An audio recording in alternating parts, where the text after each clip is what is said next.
Boa noite, fiquem connosco para mais uma sessão do Ler Olhos nos Olhos, uma conversa com o autor João Paulo Cuenca e moderação de Nelson Nunes. Muito boa noite, sejam bem-vindos a mais uma edição do Ler Olhos nos Olhos. Hoje o nosso convidado é o escritor brasileiro João Paulo Cuenca. Olá, João Paulo, bem-vindo. Tudo bem? Tudo Obrigado. bem? Só fazer aqui uma curta apresentação. O João Paulo nasceu no Rio de Janeiro em 1978, é escritor e cineasta, tem obra traduzida em 11 países. A Granta nomeou-o como um dos 20 melhores escritores da jovem geração no Brasil. Um, e tem 4 romances, entre muitas crónicas e muitos contos. Tem o Corpo Presente, que saiu em 2003, tem o Dia Mastroianni de 2007. Em 2010 lança O Único Final Feliz para uma História de Amor é um Acidente. E, recentemente, em 2015, lançou Descobri que Estava Morto. Começamos, se calhar, por este último trabalho. O Descobri que Estava Morto era um livro que estava mesmo a pedir para ser escrito, não? Na verdade, a história, enfim, ele começa quando eu descubro que um homem morreu com a minha certidão de nascimento no bolso, né? O documento que ele usava como identidade, como identificação. E eu descubro isso em 2011 e demora um tempo para eu querer escrever esse livro, sabe? Porque respeitava muito a história, eu acho. Uhum. Tinha um pouco de medo dela. Mas em algum momento ficou irresistível. E o projeto de romance que eu tinha, ele caiu, porque naquela época eu estava escrevendo um livro, eu estava começando a rascunhar um livro que trataria da decadência, da queda do Rio de Janeiro e de uma crise social brasileira que eu projetava para a década de 2020. Olha que curioso. Porque em 2010, em 2011, 2012, era muito difícil ser realista no Brasil, no Rio de Janeiro em especial. O Rio de Janeiro ele estava vivendo o sonho olímpico, o sonho de sediar uma Copa do Mundo. Durante anos, o Rio foi a cidade do mundo que mais recebeu capital externo. Existia uma espécie de aliança, enfim, que então se acreditava virtuosa, né? Que virtuosa não tinha nada, entre o governo Lula, o PMDB carioca, então era Lula, Sérgio Cabral e Eduardo Paes, né? E TV Globo, e Jornal Globo. Uhum. Eram os 4 cavaleiros da prosperidade, né? E eu era muito crítico a esse processo. Eu já imaginava as consequências nefastas dos acordos que foram feitos ali, e eu projetava um romance distópico mas eu adiava um pouco essa queda. Eu achava, inclusive o nome do livro era Antes da Queda. Uhum. Então era um livro que seria uma espécie de break-up do Fitzgerald. Sabe aquele livro em que ele conta as internas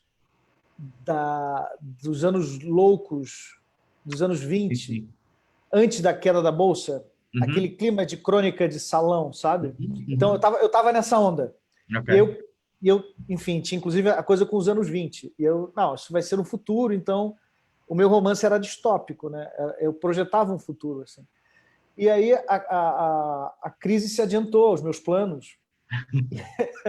E a minha ideia, ela teve que ser adaptada. Então eu pensei, como eu faço para presentificar essa crônica da cidade que eu preciso fazer?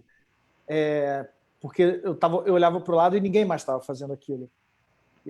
Cara, eu vou usar essa minha história, eu vou usar a história da minha própria morte, até porque o homem que faleceu com a minha certidão no bolso, ele morava na Lapa, na Rua da Relação, num prédio que era um esqueleto de um prédio, e ele tinha no primeiro andar tinha uma pequena ocupação. Era uma espécie de micro favelinha no mezanino do prédio. E lá ele morava. E depois, quando eu fiquei sabendo da coisa, as primeiras vezes que eu fui no endereço, procurar o endereço, aquele esqueleto de um prédio tinha virado um condomínio de luxo, porque era um momento que a Lapa, ela, dentro dessa loucura das Olimpíadas, houve um movimento do mercado imobiliário de querer gentrificar a Lapa. Uhum. Então, os preços subiam muito, as pessoas que moravam ali perto em ocupação tinham medo de ser expulsas de casa, tinha toda uma coisa ali. E eu pensei, o meu roubo de identidade ele está no coração da crise, de certa maneira, identitária da cidade, sabe? É aqui que está sendo jogado o destino da cidade. E especialmente essa parte do centro do Rio é um lugar de muita demolição, né? Você pensa que ali do lado, o Morro do Castelo, que é o ponto de fundação da cidade, é um morro que tinha um convento jesuíta e um casario colonial gigantesco, com 5 mil moradores e 80 metros de altura. Esse morro foi totalmente demolido. A Praça 11, ali do lado, que é o berço do samba, um lugar muito, muito importante para a cultura brasileira, também foi completamente demolida para a passagem da Avenida Presidente Vargas. Quer dizer, o centro do Rio é um lugar de muita demolição e de muito apagamento, né, da sua própria história. Então, poxa, esse cara morreu exatamente no lugar onde essa disputa está sendo travada agora, no momento das Olimpíadas, né? Talvez no ponto nevrálgico. O centro, a Lapa, a zona portuária, aquela região. E aí eu acho que a coisa convergiu, entendeu? Foi esse projeto fracassado desse livro que eu comecei a escrever e que ele ficou velho, ou ele perdeu o sentido, né? E o fato dele morar nesse lugar tão simbólico, porque estava acontecendo. Aí eu tive que juntar as duas coisas. Disseste há pouco que descobrires que havia uma pessoa que tinha morrido e que tinha a tua identificação te assustou, mas também dizes que depois disso, passado uns meses ou talvez uns anos, ficaste obcecado com a história. Qual é que foi primeiro, porque é que te assustou, em concreto, e depois, de que forma é que te tornou obcecado pela história, de maneira a quereres contá-la? Eu acho que assustou porque não era um homônimo, né? Então, eu tinha todos os documentos comprovando a minha morte e era o meu nome completo, a minha filiação, né, data, local de nascimento, era a certidão de nascimento. Um documento que eu nunca perdi. Então, eu fui inicialmente prestar depoimento na delegacia e falei que, enfim, eu tive que dar prova de vida, né, que no caso é aparecer lá e simplesmente dizer que eu estou vivo com uma identificação, para que eles colocassem no sistema da polícia que eu não estava morto. Na verdade, eu tinha morrido ali em 2008. Né? E eu acho que eu começo a ficar obcecado com a história. Acontece uma coisa muito estranha, que é o seguinte, no dia que eu morri ali, foi o dia 14 de julho de 2008. Nesse dia, eu estava lançando uma tradução do meu segundo romance, O Dia Mastroianni, em Roma, numa livraria que ficava em Trastevere. Hoje em dia ela não existe mais, a Libreria del Cinema. E era um dia muito feliz para mim. Foi a primeira, se eu não me engano, a primeira tradução, ou a segunda tradução que eu lançava. Eu estava eufórico de alegria em Roma. E no dia 14 de julho de 2008, esse cara morria com a minha identidade, com a minha certidão de nascimento. Quando eu começo quando eu tenho um endereço, e eu chego nesse lugar e eu vejo que o prédio está sendo transformado num condomínio de luxo, e aí enfim, começo a beber nos bares ali perto e sempre passar por ali. Tem um dia que eu chego lá e vejo um café desses modernos, que não são muito a onda da região ali, um pequeno café, e o café se chama Trastevere, que é um nome muito estranho para um café na Lapa, que é exatamente onde eu estava no dia que o cara morreu com o meu documento. Então são os fatos isolados que juntos eles, enfim, me assustaram. Aí, em algum momento, eu falei, não, eu vou ter que ir com isso até o fim. Aí eu botei na minha cabeça que eu ia ter que morar lá. Que eu ia ter que morar no lugar onde o cara morreu. E que eu tinha que alugar um apartamento lá. Como é que eu faço? Como é que eu consigo dinheiro para fazer isso, né? Para fazer essa residência. vamos dizer assim, a residência no berço da morte. Eu pensei, cara, o único jeito que eu consigo levantar dinheiro com essa história é com um filme. Eu vou inventar um filme sobre essa história. Eu procurei o Felipe Bragança, que é um diretor, produtor de cinema do Rio de Janeiro, que junto com a também diretora e produtora Marina Meliante, sócia dele, toparam produzir o filme. E aí a gente monta um projeto e com o dinheiro do projeto eu alugo o apartamento. Ok. E eu estava muito ansioso, na verdade, com ter a chave do apartamento e morar lá uns meses. E foi o que eu acabei fazendo no processo de pré-produção, de produção do filme, de pesquisa também, porque aí virou um processo que começou a contaminar o outro. Então, a pesquisa do filme também virou a pesquisa do livro, e a vivência de estar ali contribuiu para o romance de ficção que eu estava escrevendo, em cima da mesma história. Enfim, os processos eles se retroalimentaram. É curioso perguntar, dizer isso, porque eu ia perguntar-te isso, quer dizer, eu entendo que no processo de pesquisa a coisa seja muito homogénea, talvez, mas o processo de escrita, tu escreves um romance e um filme em simultâneo, como é que isso acontece? Como é que isso é conjugado? Qual é que é a tua metodologia nesses dois processos em simultâneo? Enfim, estás a contar a mesma história em dois suportes diferentes, não é? É a mesma história, mas tem eu acho que elas se tocam acima de tudo no processo. É quase como se uma fosse o bastidor da outra. Imagina dois palcos de teatro que dividem os mesmos camarins, né? A coxia, como se diz aqui. A coxia é o processo, e aí você tem duas obras que elas se tocam, mas eu acredito que elas sejam muito mais complementares do que uma adaptação da outra. O livro ele não opera num sistema de lógica perfeito, e o filme menos ainda. E os dois em conjunto ainda menos, ou seja, as histórias não fecham muito bem, nem no livro sozinho, nem no filme sozinho, e nos dois ainda menos fechada fica ainda a história.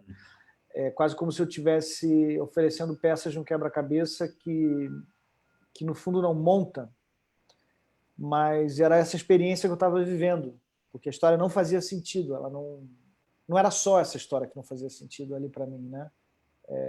Outras coisas também não faziam sentido. Então, eu quis compartilhar um pouco dessa sensação de labirinto. Então, acredito que a coisa... É difícil para mim explicar o método disso. A posteriori, assim, eu acho que em algum momento eu virei uma esponja e que começou não só a captar as coisas, mas também a provocá-las, né? Eu acho que a partir do momento que você está numa missão autobiográfica, em que você vira um personagem, e ainda mais um personagem filmado que anda, às vezes, com uma câmera atrás, tem um estado de performance ali que você já não sabe muito bem se você está fazendo as coisas porque você faria de qualquer maneira ou se você está provocando situações. Ou seja, se aquilo é um documentário ou se é uma ficção. Então, eu acho que o processo é todo contaminado por essas indefinições. Não é um documentário, o filme não é uma ficção tampouco, o livro, idem. É um jogo muito de incertezas e de... A decisão de dar liberdade, agora conto real, agora acrescento ficção, isso é uma decisão racional, é uma coisa que vai decorrendo com o processo? Como é que isso vai acontecendo? Eu acho que isso, nesse caso, foi uma decisão de princípios mesmo, porque a partir do momento que eu começo a escrever um manuscrito em que eu entendo que, poxa, eu vou escrever esse livro e eu vou ter que publicar esses documentos, né? Os documentos vêm com o livro, comprovam que atestam a minha morte. Então, e eu estou ali naquele palco, naquele cenário, tipo, quase tudo do filme e quase tudo do livro se passa num raio de 500 metros. Aquilo vira uma espécie de palco. Tem uma coisa meio teatral no processo, né? Só que é um teatro na rua. É um teatro na rua com não atores. Eu não sou ator, né? As pessoas com quem eu contraceno também não são atores. Tem uma atriz no filme. Então, eu acho que a partir do momento que eu entendi que eu ia publicar esse livro, publicando os documentos no livro e usando o meu nome, aí já vira uma grande confusão. No sentido de que estou jogando com regras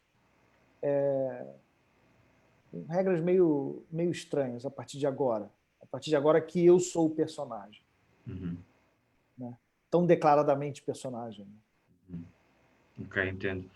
Tu agora recentemente, quer dizer, não sei se foi recentemente, eu vi no teu Twitter que publicaste o link do filme, portanto está disponível para quem quiser ver, Sim. não é? E já agora também dizer ao nosso auditório que quem quiser colocar questões ao João Paulo Cuenca pode fazê-lo aqui na página do Facebook. É inevitável falar do estado do Brasil agora, não é? E é muito curioso, quer dizer, é trágico até, porque o estado do Brasil agora não é o mesmo estado do Brasil amanhã, nem o de ontem, porque as coisas mudam com muitíssima velocidade. É muito parecido com o que está a acontecer nos Estados Unidos. E é curioso também teres partido para o teu último livro com essa ideia da distopia. O Brasil hoje é uma distopia a pedir para ser escrita também, ou para ser reescrita ou interpretada?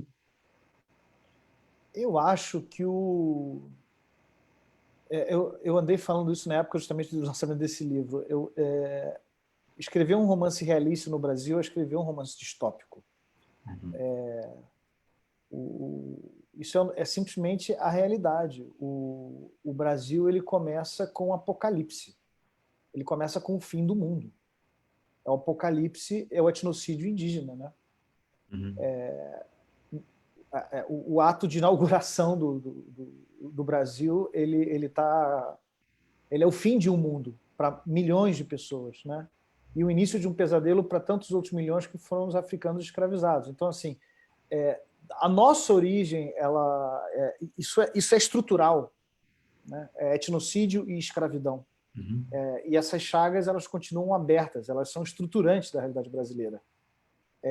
Então, a distopia sempre foi aqui. Não é que o Bolsonaro faz isso ficar mais visível.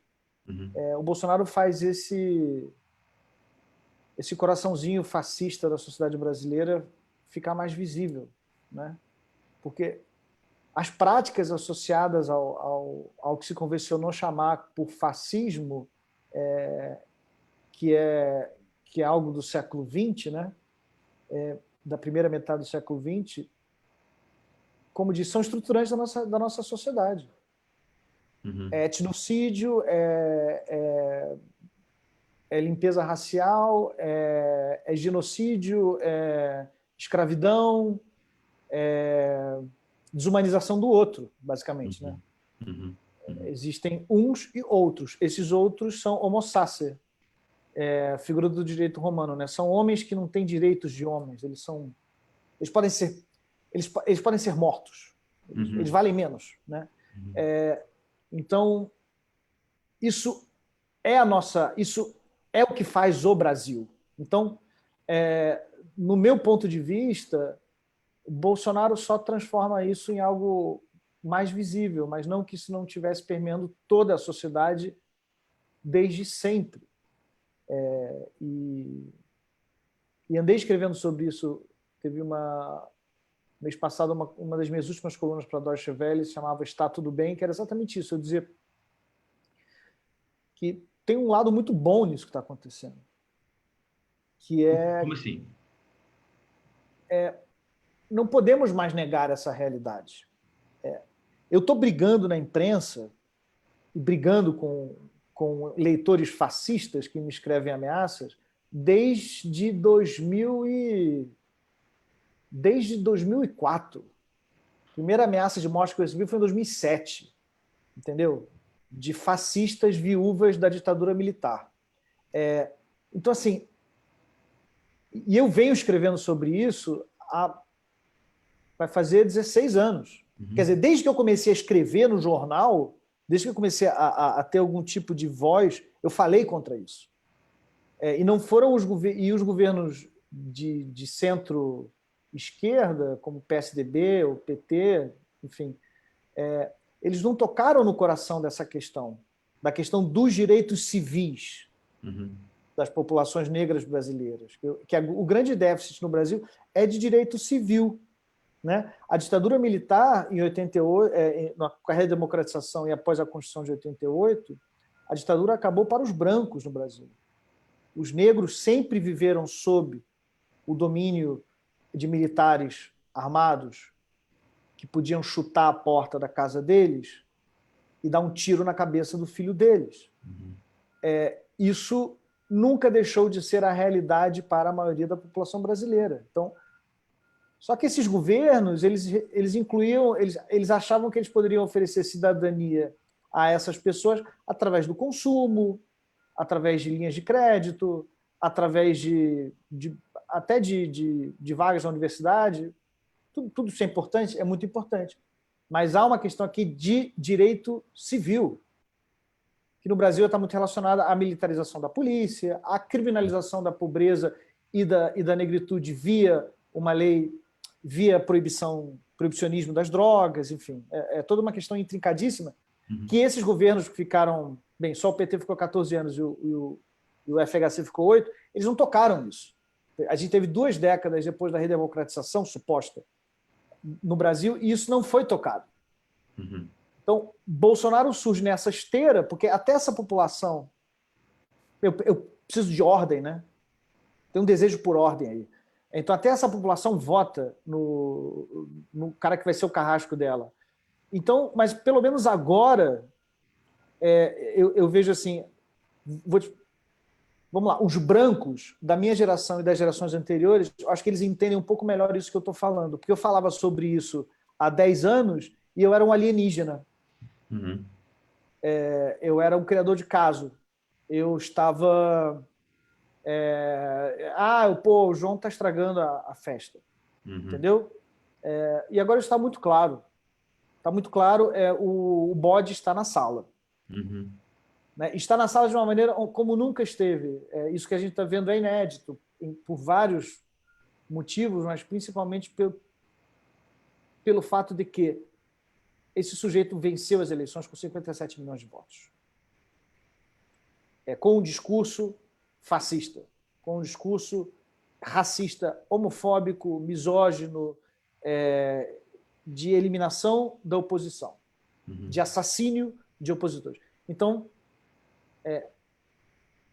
muito mais importante do que o Bolsonaro em si, ou a família de milicianos que tem por trás dele, é esse fato de que alguma parte desses 57 milhões de pessoas votaram nele sabendo de tudo isso, e ainda assim votaram nele. E muitas dessas pessoas compartilham desses valores, né?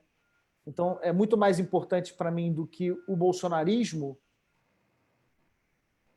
é o que vem antes dele e é o que estará depois dele, porque ele vai cair, cedo ou tarde. É o fascismo brasileiro, que a gente tem que inventar um nome para ele, porque ele é anterior ao fascismo europeu.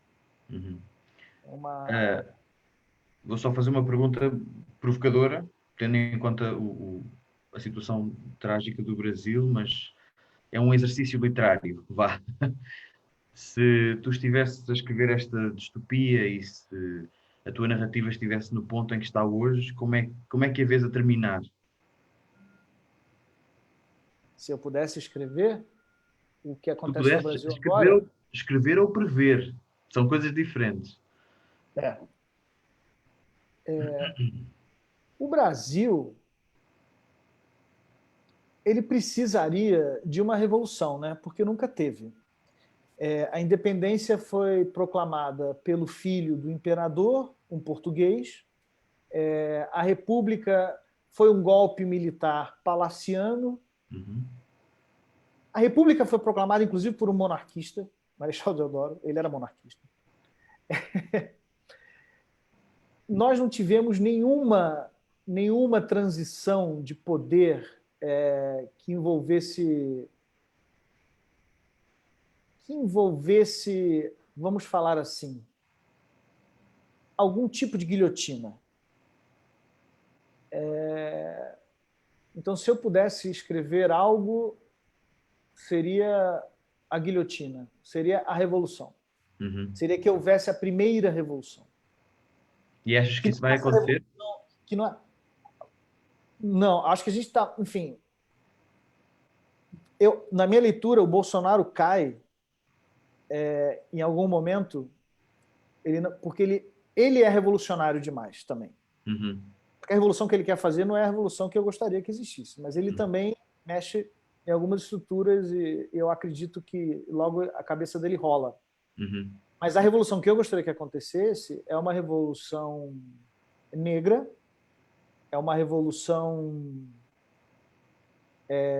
em que a maioria desse país toma o país. Porque você tem um Congresso e você tem governadores e presidentes e presidenciáveis que são brancos, do Sudeste, homens, velhos. E o Brasil é negro, o Brasil é indígena, o Brasil é mulher, o Brasil é muito diverso. Então, essa representatividade, talvez ela... Enfim, aqui estamos no terreno do imponderado, da viagem total. Né? Você pediu para eu pensar na ficção. Culpa minha. Uma ficção maravilhosa seria uma revolução dessas mesmo. Mas, assim, isso não acho que isso acontece. O que eu teria esperança, e acho que isso talvez seja um pouco mais concreto, é que movimentos comecem a clamar por representatividade direta. Por exemplo, aqui em São Paulo, a coisa mais importante que aconteceu nos últimos meses foi o movimento dos entregadores de aplicativo, Rappi, Uber Eats, essas coisas, iFood. Eles se organizaram e tem um líder, o Galo, que é um grande orador, o cara é genial, e ele é um entregador de Rappi que está lutando pelos direitos dos entregadores de Rappi. Então, eu acho que ele tem que fundar um partido de entregadores de Rappi. E eu também acho, como eu acho também que tem que ter um partido negro, tem que ter o partido das mulheres, tem que ter o partido das mulheres indígenas, tem que ter a representatividade tem que ser assim. Não existe mais, o Brasil não compra, o Brasil como estrutura não compra mais o que aconteceu, por exemplo,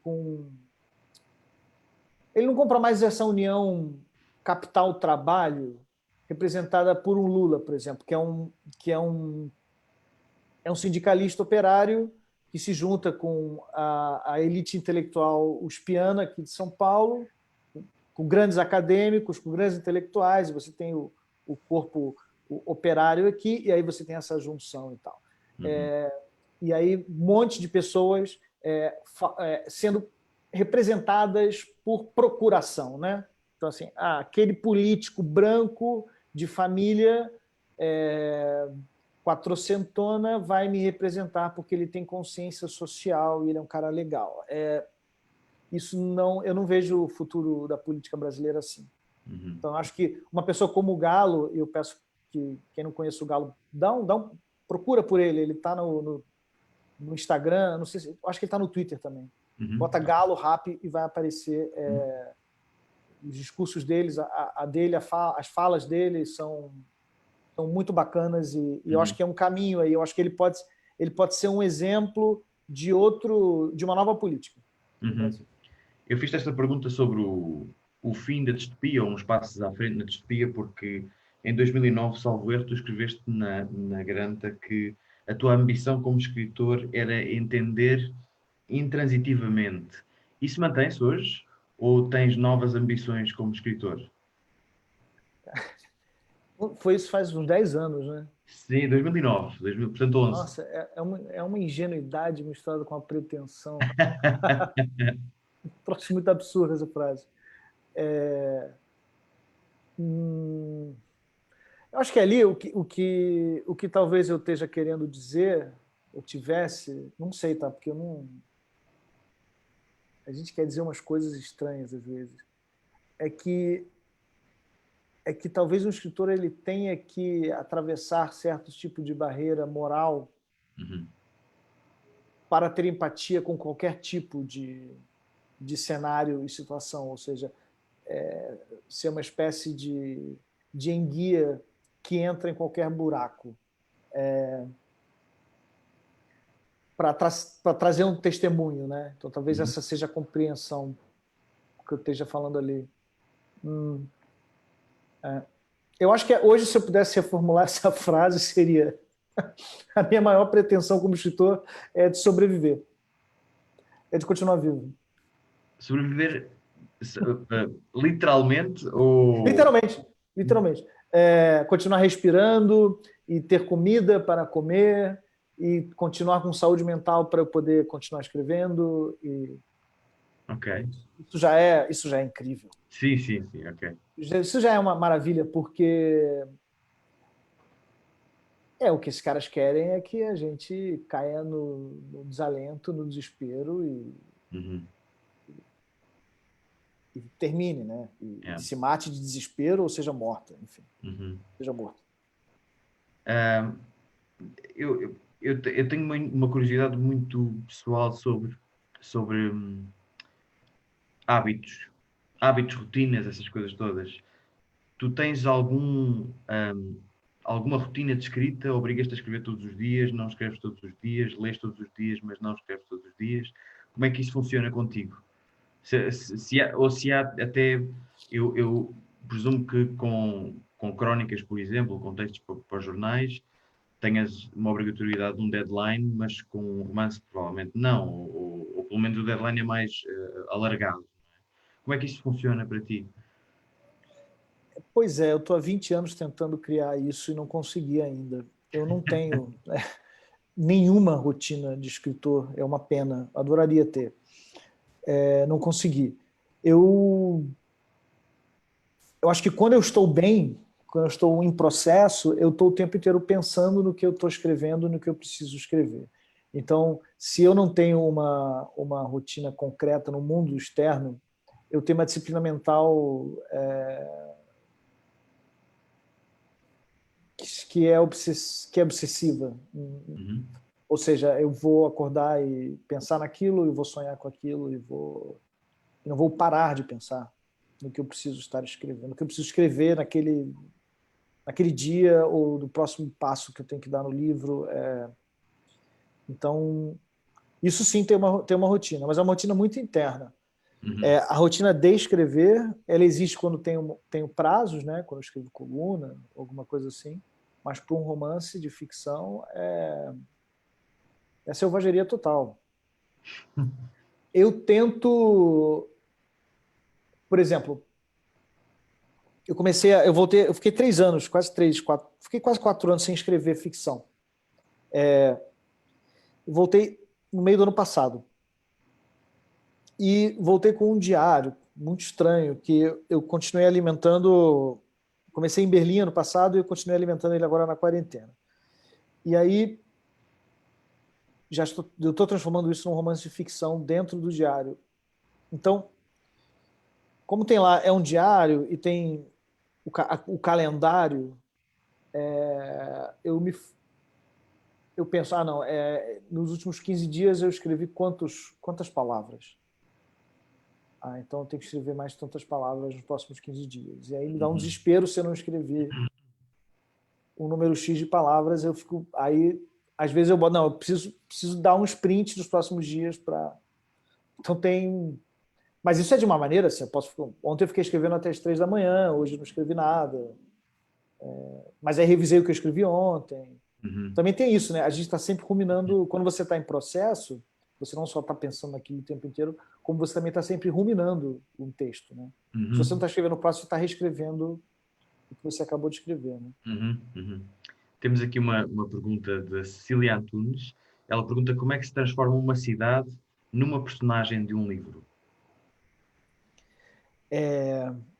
Para mim sempre foram personagens, né?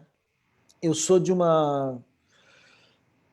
Eu tenho uma relação muito profunda com escritores cronistas do tipo João do Rio, o Baudelaire. É um tipo de visão para a cidade que é muito humana, né? Que vê os prédios, que vê nos prédios a marca das mãos que os ergueram, sabe? E que está muito aberta ao que acontece nas esquinas, né? O que o Antônio Cândido chamava de vida ao rés do chão, quando escreveu sobre a crônica brasileira. Então, e eu sou carioca, né? Então, assim, os dois maiores escritores brasileiros do século XX, em prosa... Tá, vamos lá. O maior escritor brasileiro de todos os tempos, que é o Machado de Assis, o Rio de Janeiro é um personagem... Bem, ele nunca saiu do Rio, né? Inclusive, continua lá, assombrando o Rio de Janeiro, porque a sua obra é cada vez mais atual. O Rio é um personagem... Está o tempo inteiro ali, né? Você pensa agora no recém-falecido Rubem Fonseca. São sujeitos que te levam para passeios, né? Uhum. Às vezes literalmente nas páginas dos seus livros. Então, demorou para eu sair do Rio, eu acho. Eu escrevi muita crônica sobre o Rio. Eu escrevi 2 romances que são 3 romances sobre o Rio de Janeiro, mas o meu primeiro, o meu segundo e o meu quarto. Mas no meu terceiro livro eu fui para Tóquio, eu quis ir para uma outra cidade, né? E agora eu estou mais deslocalizado. Mas é engraçado isso, porque eu tenho um livro montado de crônicas de viagem e que eu exploro relações com outras cidades do mundo, e tenho minhas paixões por algumas cidades fora do Brasil e fora do Rio, mas eu vou ser sempre o Estor Carioca.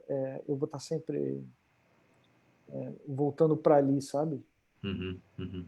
Então, quase como se o resto do mundo fossem amantes, né? E eu tivesse preso por um laço eterno ao balneário de São Sebastião do Rio de Janeiro. Ok. Eu sei que tens aí um texto para nos ler, não é? Queres dar só um enquadramento sobre o que em que é que ele está inserido, em que é que ele está integrado? E... Vocês propuseram que eu lesse um trecho de qualquer coisa, Uhum. e eu vou ler um pedaço dessa coisa que eu estou escrevendo agora, que eu estou dando o título provisório de Nada é mais antigo que o passado recente, que é uma frase do Nelson Rodrigues que eu escrevi com outra formulação. Um amigo meu me falou: cara, essa frase é do Nelson. Eu amei, que eu citei o Nelson sem querer, eu amo o Nelson Rodrigues. Então, talvez esse seja o título do livro. Eu acho essa frase absolutamente genial. Uhum. E tem a ver, isso eu escrevi em março ainda, tem a ver com o que eu estava falando dos entregadores, olha só, Uhum. dessa liderança dos entregadores do gado e tal. 25 de março de 2020. Depois de uma semana de quarentena, vou ao mercado. Nas calçadas, o passo apressado de um ou outro funcionário entre moradores de rua debruçados em lixeiras. No meio das pistas vazias de automóveis, entregadores, de bicicleta, de moto ou a pé, levam grandes mochilas térmicas às costas, cascos quadrados fluorescentes com logomarcas de iFood, Uber e que tais. Não se vê um branco na rua. Estamos, afinal, onde o passado escravocrata não chegou a transformar-se em história, condenado a repetir-se em desbotadas versões de si mesmo, como uma pintura de Debreu Rugendas atualizada para o capitalismo tardio do início do século XXI. Lembro de um outro pintor que escreveu cartas sobre o Brasil quando esteve por aqui em 1848, com apenas 17 anos. A frase mais célebre da correspondência de Manet com a mãe: pelas ruas vêm-se somente negros e negras, pois os brasileiros saem pouco e as brasileiras menos ainda. Quando chego em casa, desinfeto todas as compras com álcool, deixo os sapatos na porta, coloco as roupas para lavar. Anoitece, da varanda olho para o céu limpo. As estrelas brilham como diamantes suspensos sobre o vazio. É isso. É fantástico. Entrado. Ahm, Porque é um pouco essa cena assim que você vê na rua. Agora meio que já voltou irresponsavelmente, criminosamente a abrir quase tudo, mas durante os últimos meses você saía na rua e você realmente só via entregadores aqui uhum, em São Paulo e no Rio também, das partes mais privilegiadas, né? Porque no mundo real a quarentena não foi respeitada por necessidades das pessoas, né? Aqui as pessoas privilegiadas que têm opção nesses bairros nobres, você sai na rua e realmente a cena é essa, é só entregador de rap com uhum, aquela mochila nas costas, né? E aí vira uma uhum, cena que ela realmente remete a uma pintura do Rugendas, uhum, porque são as pessoas mais expostas, não brancas, fazendo o trabalho que, como o Manet escreveu para a mãe, os brasileiros e as brasileiras não fazem porque estão trancados em casa. uhum. Tu sentes que este contexto de pandemia, bom, claramente por esse texto, a resposta imediata é sim, mas sentes que o contexto de pandemia te influenciou, ah, enfim, na escrita, nos temas de escrita, ah, ou até pelo próprio ambiente que se vive? Eu acho que aconteceram duas coisas aqui. A pandemia fez com que eu publicasse coisas que eu jamais publicaria. Eu já publiquei duas partes desse diário na revista 451, que é uma revista brasileira muito boa de literatura, talvez seja hoje a mais importante. E eu fiquei muito feliz que eles aceitassem publicar. Eu nunca publicaria isso tão colado à experiência numa situação normal. Poderia esperar anos para depois publicar um romance, né? Uhum, Mas, assim, é uma situação dessa você... Não sei se é a morte, que você vê ela muito de perto. Mas, enfim, aí eu publico essas coisas. Gravei uns vídeos também, uhum, baseados nesses diários, em que eu compartilho a tela do meu computador, que também é uma coisa super íntima, né? O dispositivo dos vídeos é esse. Eu filmo a tela do computador, né? uhum, Então, eu entro no e-mail, ou abro um arquivo do meu livro, então vou dando scroll no arquivo. Esses textos estão, esses vídeos estão no site da revista Zoom, do Instituto Moreira Salles. Também é uhum, uma coisa que eu não faria se não fosse a quarentena. E acho que tem uma terceira coisa aí, que é o fato de que a quarentena nos deixou todos muito nostálgicos. Nos últimos meses eu tive uns flashbacks muito estranhos, de você estar lavando louça e lembrar de uma coisa, um dia em 2012, ou de uma uhum. viagem em 2016, ou de uma pessoa, enfim. E daqui a pouco eu me vejo remexendo HDs antigos e vendo fotos. E eu acho que isso meio que aconteceu com quase todo mundo que fez quarentena. O tempo interno começa a pesar, né? É como se a gente tivesse tido a oportunidade de experimentar, não sei, um sanatório, Uhum. montanha mágica, uma coisa assim, que... E aí eu escrevi também algumas coisas por causa disso, por causa dessa sensação, inspirado por esses retornos estranhos. Uhum. João Paulo, estamos quase a terminar, para grande pena minha, estou a gostar muito. Temos uma pergunta da Cissa Mora, que pergunta, aliás, depois de escreveres e publicares um livro, largas o livro no mundo ou vais ler e reler depois de ele estar publicado? Demoro anos para reler.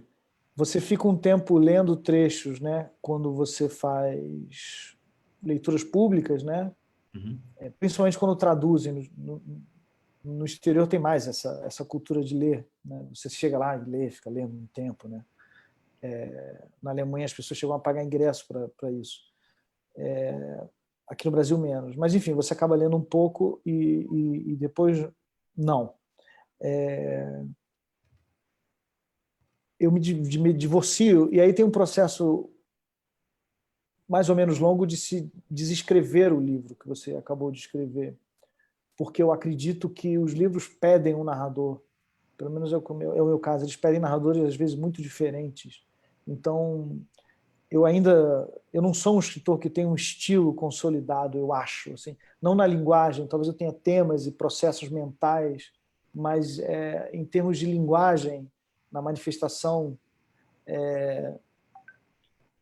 mesmo da língua portuguesa, os livros são muito diferentes, eu acho. Então, eu não aprendi a escrever, eu não aprendi a ser um escritor profissional, que escreve sempre com a mesma mão os livros. Que isso é uma... Eu associo isso muito a uma coisa do século XX, sabe? Das pessoas buscarem o seu estilo, enquanto talvez eu busque desaparição. Então, tem esse processo de você de escrever aquele livro para você poder começar a escrever outro, com outras regras, né? Então, para isso, você tem que se desintoxicar. Mas, tipo, às vezes você volta. Recentemente eu li... eu estava procurando uma coisa que estava dentro do livro e eu reli o Dia Mastroianni, que é o meu segundo livro, que eu acho que até hoje é meu livro preferido, porque ele é muito engraçado, pelo menos eu achei engraçado na época que eu escrevi e ainda acho. Então, eu lembro que eu ria escrevendo o livro e ri relendo. Foi uma experiência boa. Eu reli inteiro, numa tarde. É diferente quando você relê o próprio livro, né? Porque você escaneia. Mas isso acontece, nossa, anos depois, né? Esse livro é de 2007, imagina. Muito bem. Muitíssimo obrigado, João Paulo. Foi um prazer conversar contigo. Eu é que abraço. agradeço. E relembrar que a próxima sessão do Ler Olhos nos Olhos é no dia 21 de julho, às 21h30, com o José Pacheco Pereira. Por isso, vemo-nos lá. E obrigado, João Paulo. Um abraço. Muito obrigado Até pelo breve. convite. Um Tchau, abraço tchau. grande. Obrigado. Até já. Tchau, Obrigado. tchau.